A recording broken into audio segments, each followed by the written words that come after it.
On today's show, I'm going to be answering questions for my live audience. Every Wednesday at 3:30, we go live here on Texans Today.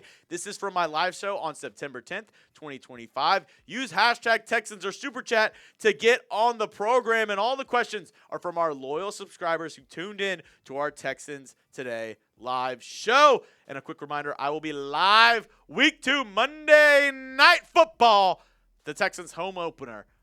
We will be live. So make sure to subscribe, turn on those notifications, and join us as we have more giveaways. We'll have live play-by-play and a ton of fun as we get ready for this Week 2 matchup. And the first question is around this Week 2 matchup. The Drunk Texan, should I start Nico Collins on my fantasy team over Emeka Egbuka? I'll say this. I don't claim to be a fantasy football expert, but I do know rookies are very up and down. Emeka Egbuka had 2 touchdowns, a really, really good week 1. Hell, he's on one of my fantasy teams as well.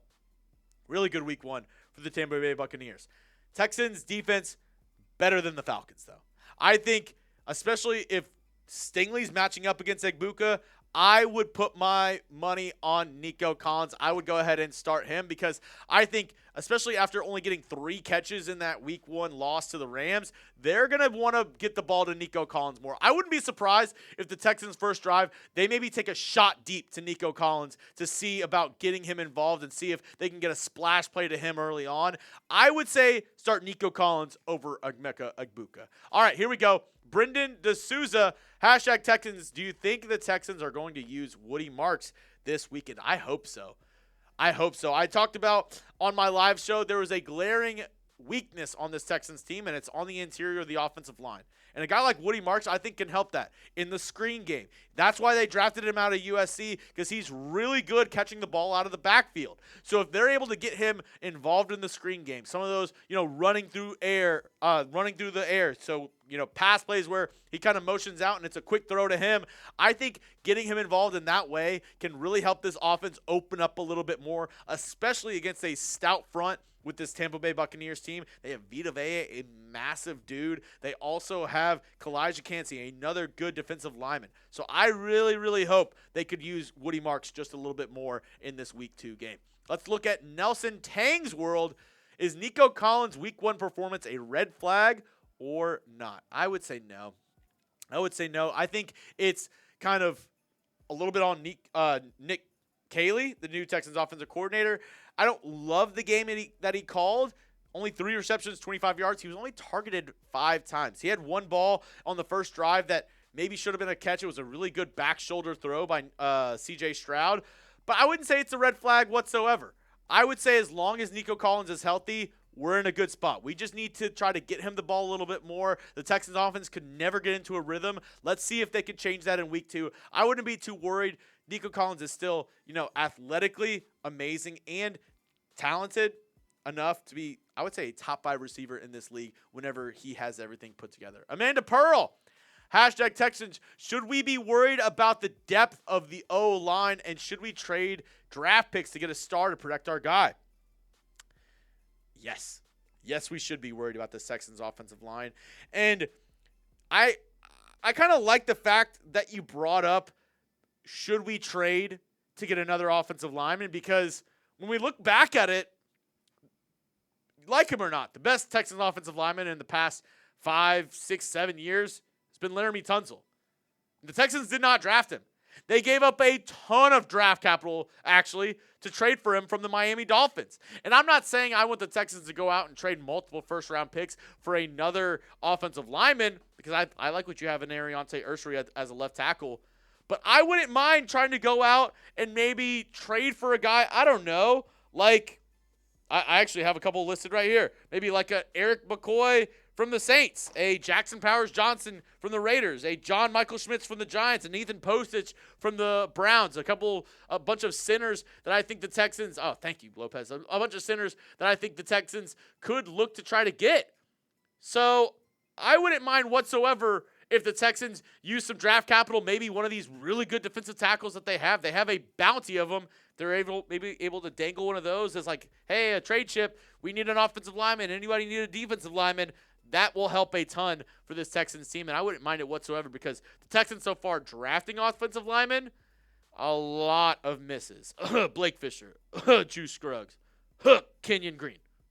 A lot of misses. All right, next up, H's up. Nico needs to show up Monday or we screwed. Yeah. I kind of go along with the first question. I think Nico Collins is going to be a lot better in this week 2 matchup. And I want to see Nico Collins show out more than anybody. And I think with the emphasis on getting him the ball, and especially if the Texans are able to kind of hold up a little bit more up front, that's going to help a lot on this Texans offense. I like this question. Which player do you think needs to step up for the Texans to beat the Bucs in week? Oh, that should be week 2. That's my bad. In week 2, who do you think the Texans need to step up to beat the Bucs in week 2? Let me know down in the comments section. I would say, Jarrett Patterson, the starting center for this Texans team. He definitely needs to step up in week 2 up against the Buccaneers, because if not, it's going to be a long day for CJ Stroud. I don't know if they'll be able to run the ball. It's going to be a tough one if they're not able to, protect him, especially, like I mentioned, with a lot of the really good Bucs defensive linemen on the interior. So Jarrett Patterson, guy who started a lot last year, a late-round pick out of Notre Dame, once again has a chance to prove himself in being the Texans' starting center this week up against the Bucs. We have more questions coming up from our live audience, but first, this show is brought to you by our friends over at Prize Picks. Get started today with America's #1 daily fantasy sports app out there. You and I, we make decisions every single day. But on Prize Picks, being right can get you paid. Don't miss any of the excitement this season on Prize Picks, where it's good to be right. Prize Picks, it's super simple. All you do is pick more or less on 2 to 6 player stat projections. If you get your picks right, you can cash in to win up to 2,000 times your money. Also, Prize Picks invented the flex play, which means you can still cash out if your lineup isn't perfect. You can double your money if one of your picks doesn't hit. And this is my lineup going in to Monday night. Bucky Irving, less on rush yards. CJ Stroud, more on passing touchdowns. Riley Dixon, the Bucs punter, give me the more on his punts. And Tommy Townsend, give me the less on his punts. Even if one of these doesn't hit, I can still win some money. And you can use this lineup or make your own with our friends over at Prize Picks. Download the Prize Picks app today. Use code CLNS to get $50 in lineups after you play your first $5 lineup. That's code CLNS to get $50 in lineups after you play your first $5 lineup. Get started today with our friends at Prize Picks, where it's good to be right. Brendan D'Souza, do you think the Bucs have an easier defense or not than the Rams? It's a tough question. I think it's comparable. The Rams definitely offered a tough task in week 1. A really, really good showing by a couple of their edge rushers and defensive linemen. I thought Kobe Turner had a good game. Obviously, they have Byron Young. They have Jared Verse, Braden Fisk as well. A lot of those young guys on the interior and along the defensive front 7 for that Rams team were getting after it. The Bucs, kind of similar. They have a lot of really good players as well. They have Hassan Reddick, Yaya Diaby on the outside. They have Vita Vea. They have Kalijah Kancey, who sneakily might be one of the best players on this Bucs defense. I think it's going to be a tough task. I wouldn't say it's easier than the Rams. Maybe a little bit of a different challenge that they'll kind of face with the size of Vita Vea on the inside. I think maybe the secondary might be a little bit worse than the Rams, where that's where CJ Stroud can come in and maybe help propel this Texans team to a win if he can air it out and play good on Monday night. Dominique, was Petrie the biggest liability on defense up against the Rams? Oh, that's a tough one, because he obviously let up the first down to Puka Nacua that ended the game, and that's a tough position to be in. I mean, you're the slot guy, the slot corner, going up against the other team's #1, a top 10 style receiver in Puka Nacua. That's a tough battle for him. I wouldn't say he was the biggest liability on defense. Sneakily, you know who didn't have a good game? The 2 second-year guys. Kamari Lassiter, Kalen Bullock, I thought they had kind of a dud for a first game. Obviously, the defense only let up 14 points, so this is me kind of like picking straws, kind of analyzing a little deep on this Texans defense. I would say those guys played a little bit worse than Petrie did, though. I wouldn't call him the biggest liability, but in man-to-man, game on the line, I don't want Petrie up against their best wide receiver. We saw it last year against the Jets with Devontae Adams. And then this year with the Rams up against Puka Nacua. That's kind of on this Texans coaching staff and this Texans defensive coordinator and D'Amico Ryans. We don't need to have Jalen Petrie on the other team's best receiver in crunch time situations. I know they usually keep Stingley on one side and they keep Kamara last. I don't care.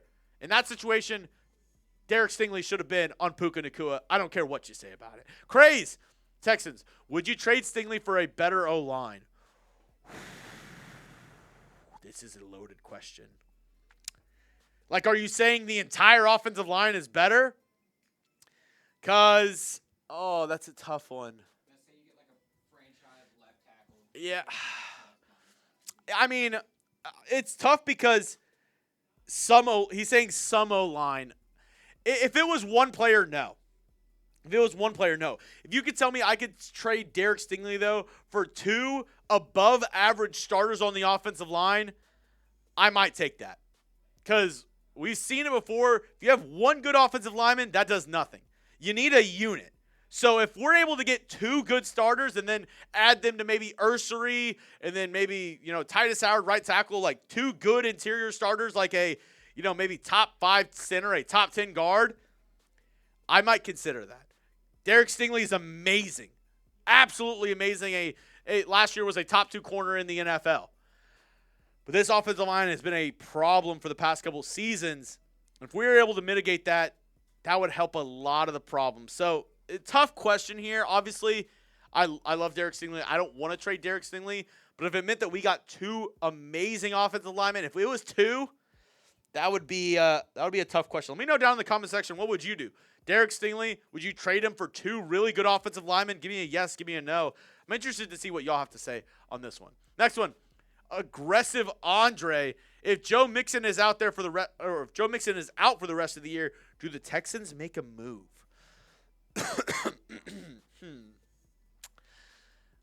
This is a tough one too, because he's on short-term IR. He's eligible to return after week 4.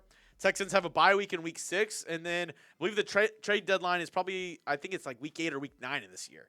So it's going to be a tough decision, and I think it really lands on how good does Nick Chubb look. If Nick Chubb continues to look good in this offense, is able to run the rock, I say no. But if it's so-so, I think there's multiple teams that would be willing to trade good running backs for a draft pick, right? The Jets have a couple really good running backs in Breece Hall and Braylon Allen. I wouldn't mind looking at one of those guys. I mean, we just saw the Eagles trade for Tank Bigsby. I don't know. That's a tough decision. That's a really tough decision to, make a move like that. There's also some decent running backs in free agency as well. Gus Edwards is still available. A couple other decent running backs still available.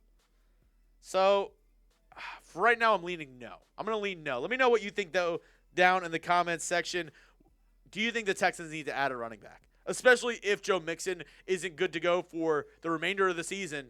What would you do? Let me know down in the comments section. This is a lot of tough questions today on this mailbag. All right, 1TZ_Cosmo. Do you think CJ being much better under pressure compared to last year will have a huge impact even if the O-line improves slightly? Will Ed Ingram and Christian Kirk's return be helpful?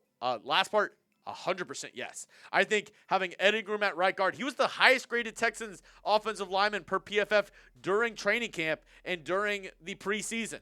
So having maybe your best performer out right before week 1 and having everybody shuffle, that was a big impact. And plus, I've mentioned it before, I think Titus Howard's a better tackle than he is a guard. So having to put Titus Howard back into guard, I think that kind of screwed a lot of things up.